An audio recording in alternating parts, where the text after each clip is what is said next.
गृह खात्यावर अडून बसल्याची माहिती समोर येते। गृह खातं मिळालं तरच शिंदे उपमुख्यमंत्री राहणार आहे।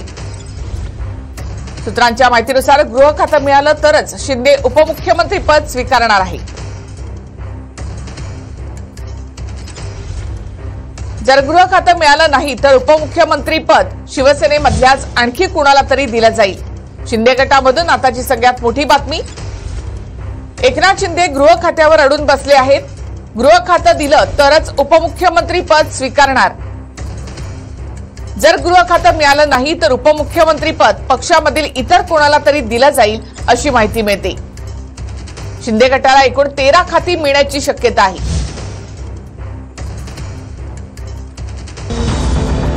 शिंदे गटातून आताची सर्वात मोठी बातमी, एकनाथ शिंदे गृह खात्यावर अडून बसले। गृह खातं मिळालं तरच शिंदे उपमुख्यमंत्री राहणार। गृह खातं मिळालं नाही तर शिंदे दुसऱ्याला उपमुख्यमंत्री करण्याची शक्यता।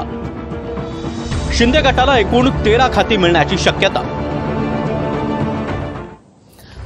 अधिक माहिती आपण घेऊयात आमचे प्रतिनिधी निवृत्ती बाबर यांच्याकडून। निवृत्ती, गृह खातं मिळालं तरच उपमुख्यमंत्री पद स्वीकारायचं अशी चर्चा शिंदे गटामध्ये आहे, नाहीतर मग उपमुख्यमंत्री पद हे पक्षातल्या इतर कोणाला तरी दिलं जाईल। शिंदे अडून बसलेत गृह खात्यावर।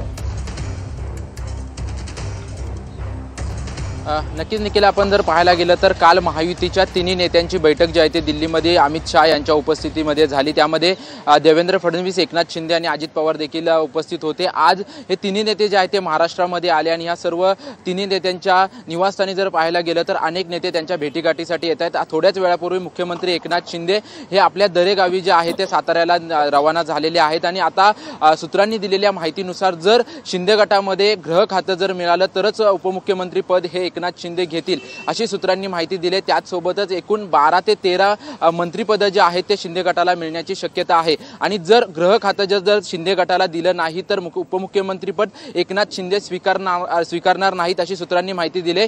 ते उपमुख्यमंत्री पद जे आहे ते शिंदे गटातील इतर वरिष्ठ नेत्यांपैकी एखाद्याच्या गळ्यात ही माळ पडू शकते अशी देखील सूत्रांनी माहिती दिली। आपण पाहतोय की 23 तारखेला निकाल लागला आणि महायुतीला स्पष्ट बहुमत देण्यात आलं। अजून देखील जे आहे ते मुख्यमंत्र्यांचा शपथविधी कधी होणार याबाबत स्पष्टता देण्यात आलेली नाही। मुख्यमंत्री एकनाथ शिंदे हे साताऱ्यातील दरेगावी रवाना झालेले आहेत। त्याच दृष्टीने ही महत्त्वाची बातमी आहे, कारण उपमुख्यमंत्रीपद शिंदे गटाला दिलं जाईल अशी चर्चा सध्या सुरू असताना जर गृह खातं जर शिंदे गटाला दिलं तरच उपमुख्यमंत्री पद एकनाथ शिंदे हे स्वीकारतील अशी देखील नेत्यांमध्ये चर्चा सुरू आहे अशी माहिती जी आहे ती सूत्रांकडून मिळते। त्याच्यामुळे आता नक्की महायुतीतील वरिष्ठ नेत्यांची काय भूमिका याबद्दल राहते हे पाहणं महत्त्वाचं असेल। मुख्यमंत्री एकनाथ शिंदे आता दरेगावी जे आहे ते रवाना झालेले आहेत।